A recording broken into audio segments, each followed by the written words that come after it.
Hey everyone, welcome to the Jeep Life Podcast Live Edition. We're on Facebook and YouTube. I'm Jeep and Terry. I'm your host, and we usually wait here for a little while and gather some people in. I know there's several people that said they were ready to watch the episode tonight, and I'm excited to see them and get them on here.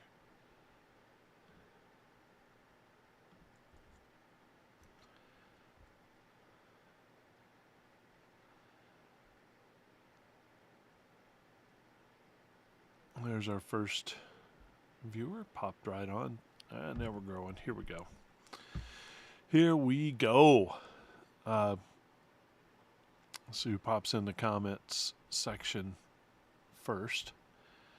It's always a challenge. There's my old faithful. What's up, Mike? Evening, sir. Can't wait to see you this weekend and do a little camping with our um, matching gazelles.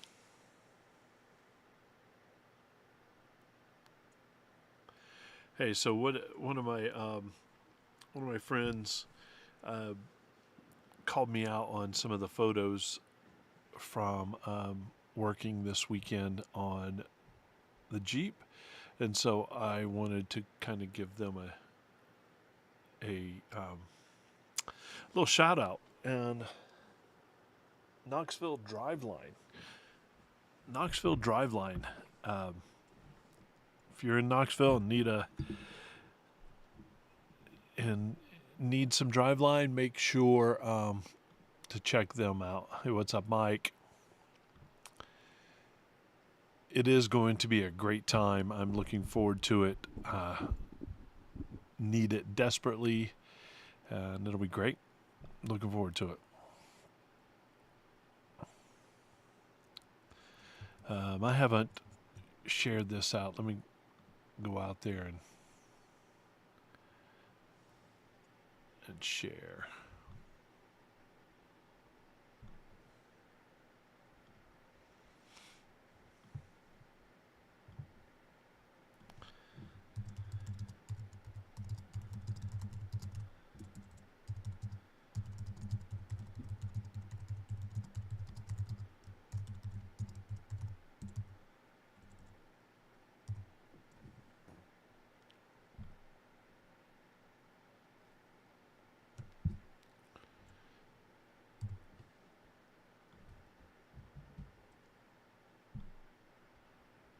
All right, now I've shared it out.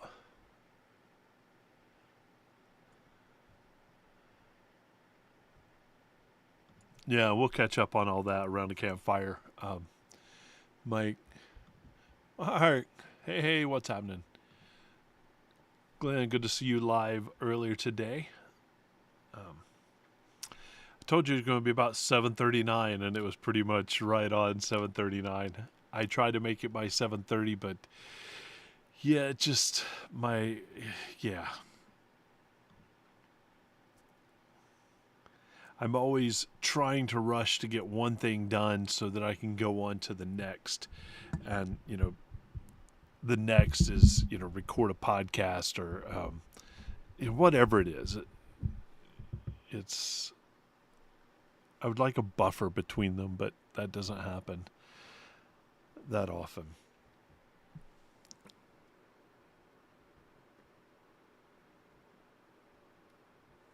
I think my camera got bumped a little. Aw, you're a good man. Oh, I know you love that Walmart. That's your place to go. Um, I mean, mine too. Let's be real. It's called what it is. Um, but yeah, I appreciate you coming on. I appreciate everybody that comes on and hangs out with us. Um, with this little time in life, it makes the show so much better when I have you know people commenting on the the show, people letting me know. It's just good to have that. It makes makes it so much better. I'm going to rearrange my window here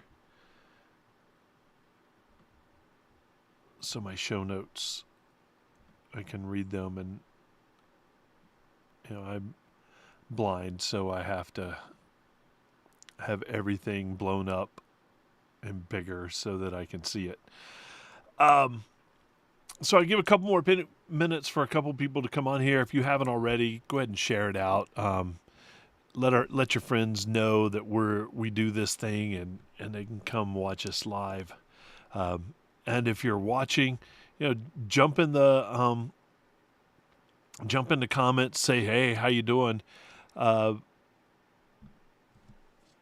you or any Jeep Life podcast coming out to Lake of the Ozark? No, I'd love to. It's just a far bit for me, and September's busy with ending, my show schedule with Oracle and everything. So it does get a little challenging. I'd love to. There's so many great shows out there that I'd love to go hang out and see people. I do get around a lot, but that one would be great. I love that area. What's up, Joe? I'll see you this weekend. Radis, how's it going, buddy? Thanks for coming on. The band comp season, the drum and bugle corps stuff, it turned out great. We had a great season, and the kids were amazing, as they always are. So that it makes it so much better when they have a great experience, and I appreciate you asking that. But now I'm back full on here and able to get done. I want to throw out, before I kick off the show, we have discount codes that our listeners can use. Armorlight discount, Jeep Life Podcast 10 for a complete Armorlight system at goarmorlight.com. Our thanks to them for being a supporter of the show, and just great friends in the industry as well. Power Tank, exclusive Power Tank discount, Jeep Life Pod 15 for a complete system at checkout at powertank.com. Make sure to head over and get that. I just filled my Power Tank today, getting ready for the weekend. Pipes is offering free shipping on their systems to our listeners. Jeep Life is the code there at pipesexhaust.com or pipesexhaust.com. Good people over there waiting to help you out. And Oracle Lighting is offering a Jeep discount code, Jeep and Terry, for 15% at oraclelights.com. Get all your lights there, and obviously tell them I sent you. What's up, KN? The 24 Hours of Appalachia. I wish I'd have gone. That seems like a great time. What's up, Tabby? Haven't seen you in a while. Nice, Danny. Yeah, good. Keep doing it. I love the way my pipes exhaust sounds on my vehicle. I got complimented today about it, so I know that it's doing all the right things. All right, seems like we got a good bunch of people on. I'm going to go ahead and hit that button.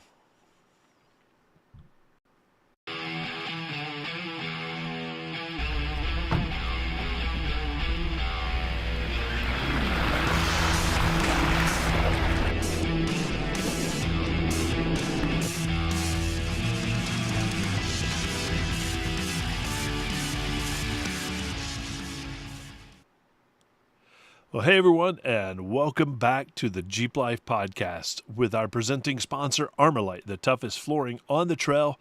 I'm your host, Jeep and Terry, and I'm here to share the ups, downs, and everything in between from life behind the wheel of Jeep. Big shout out to everyone that's tuning in live right now, and if you're listening, this should be out the following Tuesday. If you're listening in your garage, on the road, wrenching, maybe even out on the trails, we appreciate you doing that. Now, if you've listened for a while, you know that I like to keep it real. We like to be edutainment. We like to be, just chill guys hanging out, talking about Jeeps. My Jeep isn't a garage queen, and today's episode is even more of one of those things that all JK owners eventually face if you haven't already. Dreaded oil cooler replacement. Yeah, you know what I'm talking about. Stay tuned for that in the later part of the show. But I'm just glad to be here on Monday night, and as always, and we've got a great group of people that have joined us. We got just the normal crowd. We've got other people that I don't know. We've got Josh, I do know, and Dave. Hey, buddy, how's it going? And Roy. Yeah, it's so great to have that kind of support while I'm doing the show, and having people tune in and listen and comment and ask questions. It really is. It helps, and there are other ways to help support us. There's the Patreon support, which is 3 levels. The sport level, the entry level gets you $3. It's $3 a month. It really helps. The Sahara package jumps up a little bit to $5 a month, and the Rubicon all in at $10 a month. That really does help pay for all the subscriptions, all the storage space that it takes, the hosting. It doesn't happen for free. I wish it does, but our support with our Patreon supporters really helps that, and we appreciate that tremendously. So if you want to be a Patreon supporter, just go to linktree.com. I think it's linktree.com and search for us. How else can you support? Leave a review wherever you get your podcasts. Leave us a review. We talk about businesses here. We review products here. It helps the company that we review. Same deal. If you review us on wherever you get your podcasts, it helps people find us, and it moves us up in the rankings, etc. It's not about being the highest, but it certainly helps get visibility. But hey, we are the best. Send us an email. We got a couple this week, and we'll be reading those live on the air tonight, a little bit later, telling us your thoughts on the show, answering questions, follow up on the show, asking for stickers. If you want a sticker, send it, an email at info@jeeplifepodcast.com. I'll send it out. If you have a topic that you'd like for us to hit on the show, send it out. We'll be happy to talk about that. And then, lastly, what we just talked about is coming on the live show and participating with comments. I try to put all of them up on the screen. It's hard to be a one-man wrecking ball, but I try, and even interact and comment on some. Some we've gotten great show topics out of the comments. So make sure to do that, and we appreciate that. Now, speaking. Radis, I will get you stickers. You have one on the door going to the office. I made sure there's one there, but I'll get you a couple of stickers next time I'm with you. We'll make sure that happens. We talked about listener emails. We have a few, and one of them is a long one. But last week we were talking about Jeep woes, and I'm going to jump down to that so I can pull it up. And I apologize. I'm not the best reader, but here we go. Terry, let me tell you the saga of my Jeep JK woes. I have a 2015 Hard Rock Rubicon with a manual transmission purchased in 2017 with 22,000 miles. It's my daily driver, and I'm at 221,000 miles now. I drive a lot. Woo, 221. That is a high number. All right, so at 99,000, my front locker wouldn't disengage after playing at Hidden Falls Adventure Park. Jeep ended up replacing the entire axle assembly under warranty. Win. Awesome. I guess it was the 100,000 mile warranty you got it right under. So at 142,000, I started getting check engine lights for the left catalytic left catalyst below efficiency, and I heard a ticking and I thought it was an exhaust leak. A new catalytic converter installed then. I need to install catalytic converters as we speak. At 157,000, the check engine light came back on for the other cat, and the rear pinion bearing decided to exit the chat. I had both replaced then. The exhaust leak ticking continued. Oof. Around 160,000 miles, I decided it was time for new shocks, new tires, and for her to grow up a little. I put a 2-inch spacer lift and new Bilstein 5100s all the way around, then new BFG KM3 35s. She rides nice now. Hey, I like those KM3s. I ran my 35s or 2 sets of KM3s. They're a really nice tire. Matter of fact, speaking of tires, I am Mickey Thompson and I are putting new tires on Kylo, and I'm picking those up tomorrow, so that's exciting. At 165,000, the check engine lights are back with a vengeance. This time I get both cats below efficiency, multiple misfires, and ticking is louder and double tapping. Houston, we have a problem. I wasn't happy with the shop that replaced my cats, and they didn't look into the ticking. I started looking online, discovered the Pentastar Tick articles. Then I found Motor City Mechanic on YouTube and his Pentastar Tick rocker lifter replacement videos.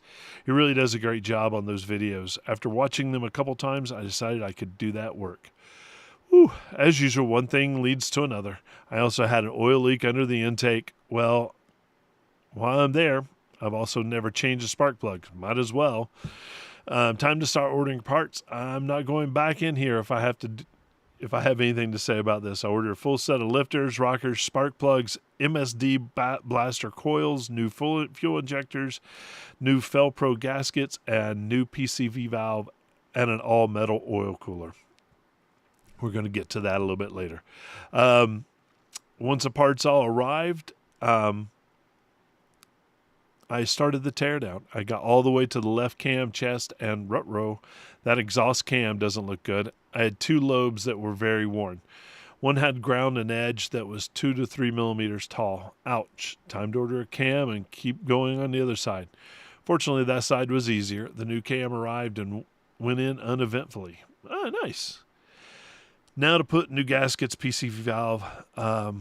I think there's a special place in hell for the engineer who put the PCV valve an inch from the firewall on the backside of that valve cover. Yeah, that one's, I've had to have that one replaced, and it is a bear. Finally got that done and buttoned up the valve covers. The new oil cooler goes in easy and seals up. Time to put the intake back in. Lower intake with new injectors, no problem. Upper intake sets in place. Start torquing the bolts, and one strips the bolt hole in the plastic lower intake. I take the chance and keep going. Once everything is secured, 3 days later, it fires up easily and runs great for about 1,000 miles. Then it starts intermittently pulling an intake leak that I can't find in the usual means. Then over the next 9,000 miles, I have to replace the oil pressure sensor 3 times. At 175,000, I end up replacing the lower intake with an aluminum one. It's pretty. Almost hot rod, small block Chevy polished aluminum intake, pretty. It goes in easily. Then I realized it didn't come with the extra long bolts for the tall side of the upper intake, and no one makes bolts that long. And even better, they're metric. I found threaded rod, cut them to length, double nutted the top end, problem solved, until I stripped 2 bolt holes. Helicoil time. Amazon had a kit in the right thread pattern, sold. I end up doing all 3 of the plastic tall ones, reassemble the top end, then I break a threaded rod, torquing to spec. Dude. On the oil pressure side, I replaced it again with the Mopar one and added a 1/8 MPTT and added oil pressure gauge at my A-pillar. Let's see the oil pressure sensor lie to me again. It hasn't since. Everything reassembled and running right and strong. At 191,000, the clutch release bearing decides that it is tired and starts grinding. Well, I guess that's good mileage out of an OE clutch, teaching 2 teens to drive. I think it's had a good life. I'm not too upset by this one. Once again, I'm going in there. I want to do it once. So bought a center force clutch kit with everything I'd need. I also saw I had to remove the shifter, drop the transmission. Well, I might as well tighten up shifting with a B&M support shifter and tighten up the transfer case engagement with upgraded bushings. I borrowed a transmission jack from a friend, got to work. 3 days later, a new clutch is installed and everything's going great. Good, strong clutch engagement, just a little squeaky, creaky. About 200,000, I'm pushing down the clutch. I hear pop. Everything feels right. The clutch engages, disengages perfectly. What could it be? Also, since I did the shifter and clutch, my oil leak is back with a vengeance. I consulted Motor City Mechanic again. He says OEM valve covers tend to start leaking oil when they get old. Okay, I can fix that. New valve covers and OEM gaskets coming up. Keep driving before long. I hear a little rattle and the clutch pedal has no pressure on it. Whew. Crap, something in the mechanism broke. I decided if I'm going in there, it's time for a hydraulic release bearing kit. Parts arrived next vacation. It's game time. This time I didn't borrow a transmission jack. I built a cradle of 2x4s and strapped it between my transmission transfer case and my motorcycle lift. Worked like a charm. Start tear down and find the B&M shifter loose. Got it all back together. Around 205,000, my replacement radiator decided to start leaking. It's time. Has a lifetime warranty, no big deal. Replace it. Finally, around 215,000, the check engine light comes back on. He's not finding solutions. I have 2-cylinder misfire codes, and the damn catalytic converter code is back. This thermostat code. I'm leaking coolant and intermittently overheating again. I'm frustrated as hell and about to be busy as I'll get out helping my kids get settled into grad school and freshman dorm. I don't have time for this. I drop it off with another shop my neighbor recommends for diagnosis and repair. Turns out I had 2 plug fouling out from oil leaks. The replacement oil cooler was leaking coolant and oil. One of the O2 sensors was toast and a new radiator wouldn't hold pressure. I get to fix all that crap and get it back with no check engine lights. Hooray. They say the thermostat is probably going to go south, so expect that check engine light when you replace it. Go OEM. Yep. On the way home, his check engine light came on for a thermostat and started overheating again. Ordered OEM thermostat and replaced it. Yep, the thermostat I put three radiators ago was toast. So finally, just last week, check engine lights came on again. P0420, Pank 1, catalyst efficiency Bethune threshold. Here we go again. That's from Aaron in Dripping Springs, Texas. Whoa, those are some woes for sure. 215,000 miles. That's crazy. But thanks for sending that in. I know it was a long one for everybody, but I wanted to show that, hey, I'm not the only one that has some woes out there. Next email comes to us from the website. So they went to our website and clicked contact us. And this is from Dan. Hey, first, I just want to say it was great to meet you at the Oracle booth at Great Smoky Mountain Jeep Invasion last week. Enjoy your show, and I got a lot of tech info that I actually use in real life. That, along with your discount codes, make yours one of the best. Appreciate it and keep it up. We appreciate that, Dan. I enjoyed meeting you and several other people there. It was great to be recognized. Now, his question. I purchased ArmorLite system for my 2016 JKU and have it installed. Used our code. And now I have the Rockslide steps, which I purchased at the Invasion. It states in the instructions to feed the wiring through the drain hole, but it seems to be the same one as the ArmorLite plugs. May I ask which route you used? Feed the wiring. Instructions aren't that great and made for carpeting. Appreciate all your help in that. I gotta be honest with you. I think I've done it 2 different ways. One is I've ran it through the other drain plug. There's 2 drain plugs in that floorboard. You can always run it to the other and just move the wire. But I think your wires may not be long enough for that. In this case, what I did is I took a file and then filed out a little bit of that drain. And then you know, hit it a little rattle can, just cover it up so it doesn't rust through, and then ran it through. So that's my answer. I will email you a response with that, but I wanted to read it on air before I did. But Dan and Aaron, I appreciate those emails. Keep them coming. Hopefully everybody won't go through the experience that I've gone through. So, 5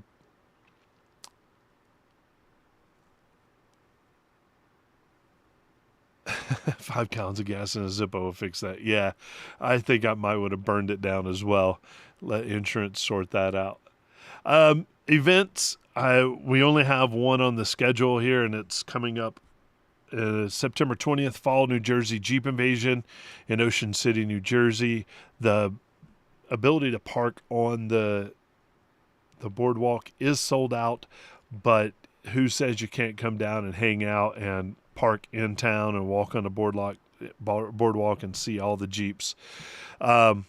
Speaking of other adventures and events, our Jeep Enthusiast of Eastern Pennsylvania Jeep Club has our fall trail ride this coming weekend, and I actually still have a few spots open in my group. So if you're in the area, make sure to look this up. This one's for the Adventurous Blue Plus skill category. So if you're looking for some challenging terrain, some great people, and a lot of fun, check it out on the club Facebook page and grab a spot before they're gone. I did check, and there are some other groups that have limited spots available. So if you're not a blues person, maybe you're a green blues person, there are spots available. If you're a greens person, there's spots available. So make sure to check that out and get on there. If you haven't signed up, come on. We're going to be camping all weekend. Colin, I'm with you. I need to go camping. I don't think I'm going to make it to Overland East down in Virginia. I would like to, but I don't think I'm going to. We'll see. All right. So, let me set the scene. I found oil in the valley of the engine again. This isn't the first time. Hopefully the last. If you've been around the JK world, you know that the 3.6 Pentastar engine is solid-ish. But its oil cooler, not so much. It's a known weak spot. It's made with plastic. Well, I think the new ones aren't. But it's a weak spot. And I've replaced it more than once under warranty at the dealership. It was pretty obvious the oil cooler's failing this time, and so can't ignore it. I can lead to bigger problems. Just the whole thing can go wrong.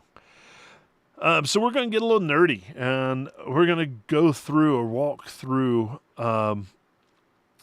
my experience. So there's a quick Jeep 101 here. And this would normally be where Dr. Don, even Break It Billy, would take over and get real nerdy, from an engineering standpoint. But no, you get me and my layman's knowledge, which I agree is pretty pitiful. But what does the oil cooler even do? The JLs are still plastic. The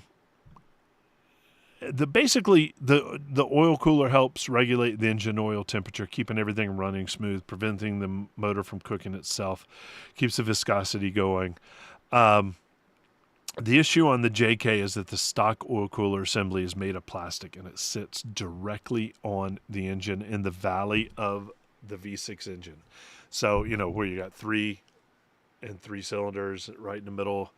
So over time, it usually somewhere around the 70,000 to 100,000 mile mark or sooner, it gets brittle. Cracks, leaks, or the seals just give up. When that happens, you'll see oil in the valley under your Jeep, maybe even in your coolant, or notice overheating. You might smell that burning oil inside the cabin. Those are all warning signs on there. My replacement experience with this, let's talk about my Saturday project. All right. I've been debating for a little while if I was going to take it to a shop. Globex Performance, I know they do plenty, and have said, hey, just bring it down and we'll take care of it. Or Eston and Eric out of Emotive. Both of those are great shops, and probably in the long run, one of them is going to get some work that I can't do on mine. The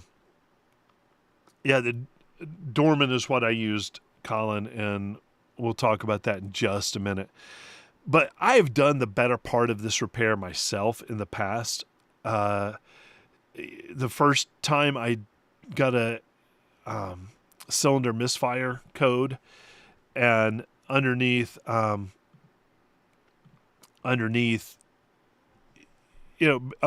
basically I've taken the upper manifold off to get to the spark plugs on that side, and then the coil packs. And so I've done that. I've gone back and done all the spark plugs and coil packs. But I'm going to be honest, I have a rudimentary knowledge on some repairs, but doing things myself, I'm just not good at it. I have a fear of doing it. I don't have a good location to do it. And what if I do something that requires more skills than I have? My Jeep is my daily driver, and it is. I need to have it up and running. Replacing the oil cooler is not the most fun you'll ever have with your Jeep. You got to tear down a good chunk of the top of the engine, upper intake manifold, lower manifold, wiring harnesses, hoses. It's tight, it's fiddly, it takes time. It's just a tedious repair. I know there are people that do them every single day, and you learn little tricks. Like I knew some tricks from doing some of the previously. All right, here's how it went for me. First up, I have a good friend that is a little more courageous than you are. That is if you're going to do this, get a friend, help you out. Alan was that friend for me. Alan's a good friend of the podcast. He and his wife are members of the Jeep Club. We've done trail rides together. All around, they're just great people. But Alan offered to help out, and we were able to use his driveway/garage. We were afraid that it was going to rain, so we pulled halfway in. I don't fit in his garage. I don't fit in a lot of garages, but we pulled the engine bay in, and we'd already put the hood all the way back out of the way. And one of the things I did also is I pulled the cores out of the stems and let all the air out and that lowered the engine bay a bit. So instead of having to jack it up or whatever, we lowered it down. All right. Tools and prep. There's not a lot of tools it takes. You need a decent little socket set, but you really only need a 10 millimeter, 8 millimeter deep sockets and an E8 reverse Torx. Extensions help, so get some extensions. You do need a torque wrench. We didn't have the right one. We had foot-pound, didn't have inch-pound, and so we went and loaned out one of those. And some patience. Parts-wise, you can grab an OEM plastic replacement, or for around $300 or so, you can go with an upgraded aluminum oil cooler. No more plastic housings for me. I did the Dorman kit, all aluminum kit, and it comes with everything you need. And that was all I needed. So, step one, the teardown. Airbox and hose needs to be removed. There's two bolts right at the front where your radiator reservoir hose goes along the top of the radiator. Take those out. Then there's some worm clamps that hold the hose onto the airbox. And and a throttle body. And so airbox comes off, then that hose.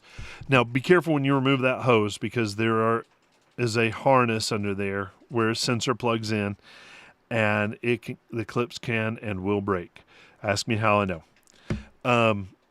Earlier in my dealings, I broke that one, so it's permanently zip tied to the hose. So then the upper intake manifold comes off, which is really kind of half the job. It's not complicated, it's just time consuming.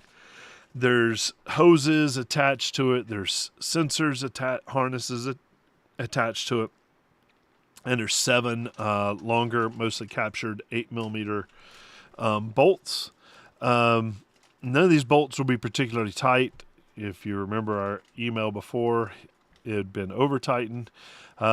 It's important to note when replacing the bolts, even the torque spec for these bolts are embossed in the upper intake manifold, and that hopefully will keep you from over tightening it.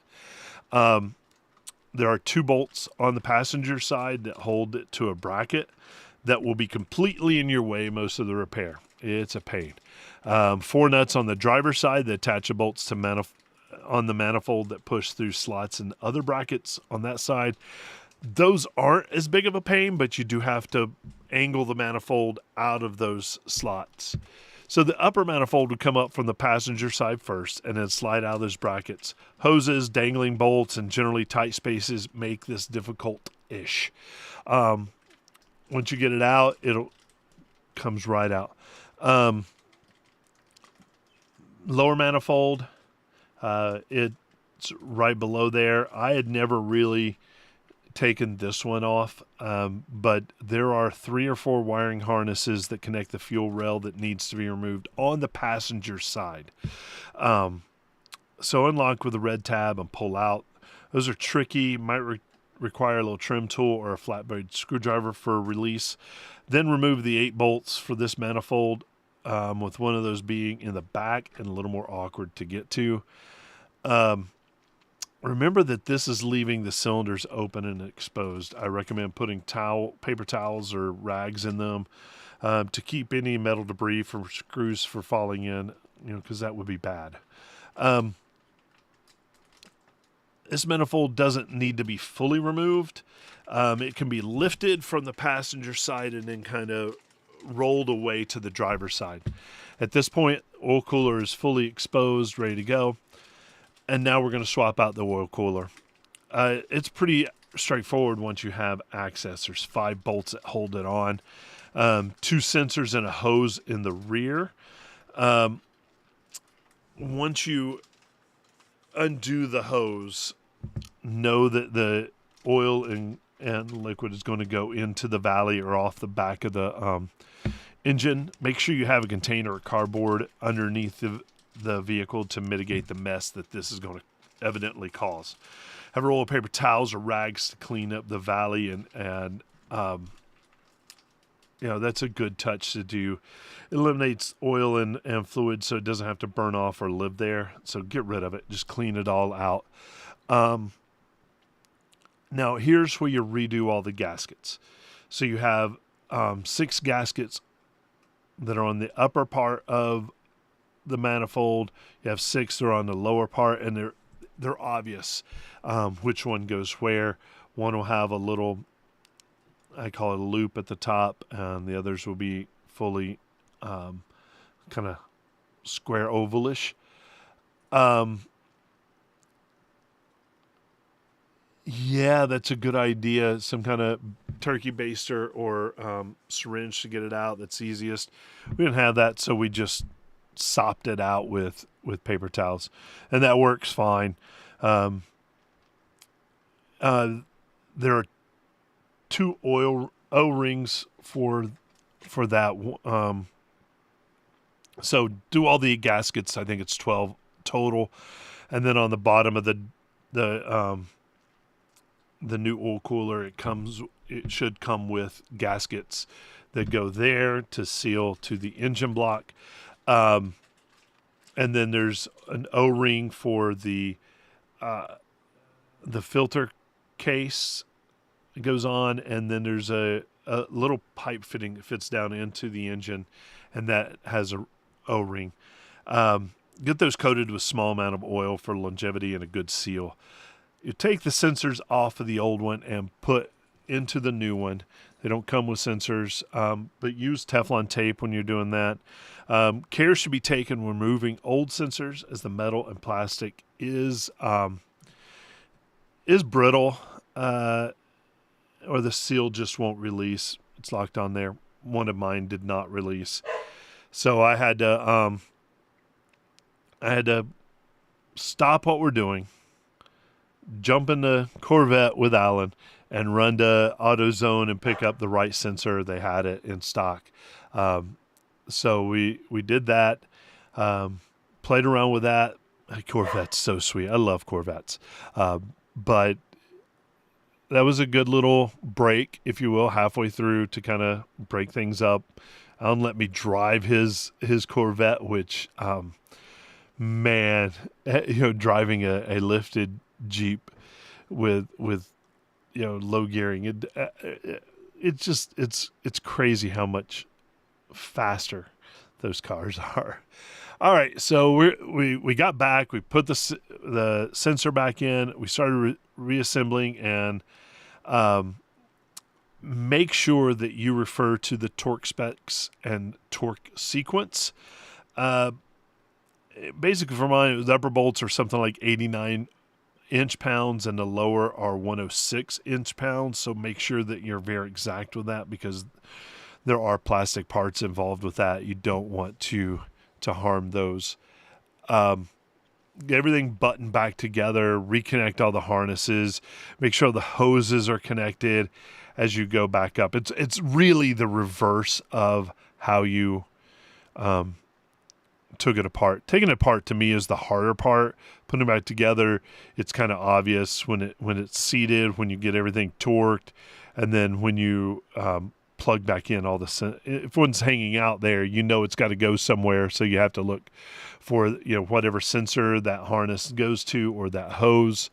And then I made sure to check the oil, top it off, coolant as well, and then triple check for any leaks anywhere. Then we turned it over, and it was a dry start. So it sounded a little rough right at the beginning. Then everything was smoothed out. Everything's good. No leaks anywhere. The only leak I had was in my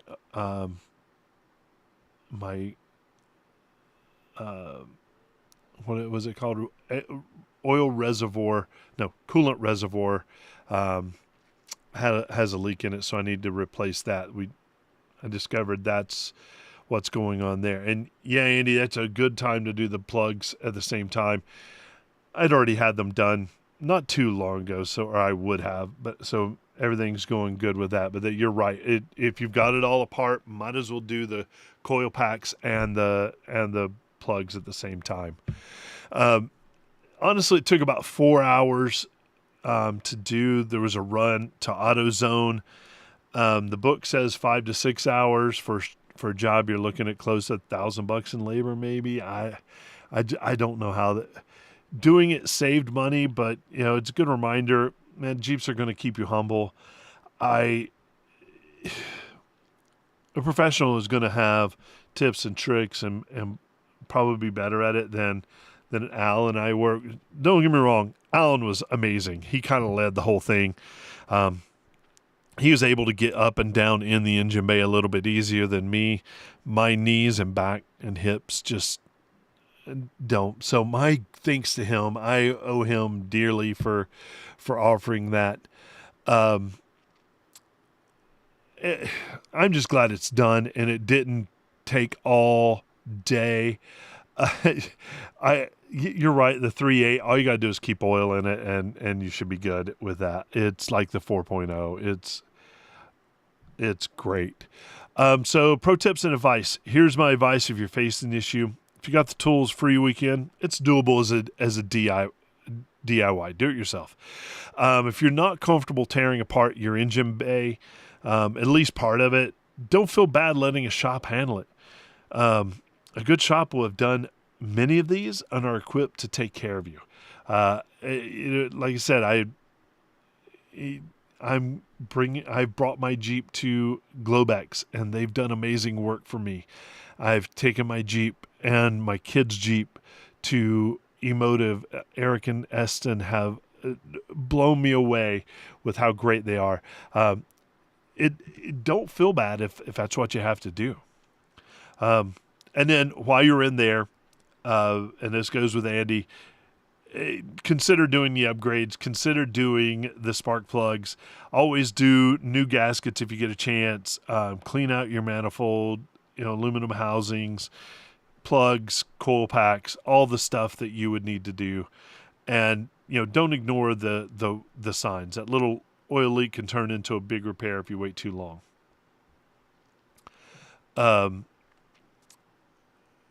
So, it was done. It was successful. I feel really good about it. I appreciate Alan tremendously for that. But, if you have your own oil cooler story you want to share, or, something you want to share, send them in. If you've got fun facts or myths even about Jeep history, send them our way. We'd love to have it. And, we'll read them on the episode just like we did earlier. You can find us by going to our link tree. That's probably the easiest. Go to our link tree. You can find Patreon there. You can find our YouTube channel. Like and subscribe our YouTube channel. We've got good content on there. Whew. All right. So there you have it. Folks, my saga of replacing the oil cooler in my JK. It's one of those rites of passages for Wrangler owners. Not the most glorious job, but a necessity if you want to keep your rig running strong and ready for the trails. Speaking of which, trails are coming up. Big thanks to the Jeep Enthusiasts of Eastern Pennsylvania crew. I can't wait to hang out with you guys and camp and just chill by the fire. Do some off-roading too, of course. Hit AOAA, which is our home park. Dave and the team up there doing some amazing things. If you're listening and local, come out and want to come out and join us, come on out. It's great people, great Jeeps, plenty of stories, and come by the campfire. Well, that's going to do it for this episode of the Jeep Life Podcast. Thanks for tuning in. Thanks for supporting the Jeep Life community. And as always, thanks to our sponsor, our presenting sponsor, Armorlight, Pipes Exhaust, Alpine Audio for keeping me jamming, Power Tank, which I filled today and I can't wait to use. But keep those Jeeps rolling. I'll catch you next time. All right. Until then, here's a big Jeep wave to you, everyone. Have a good night.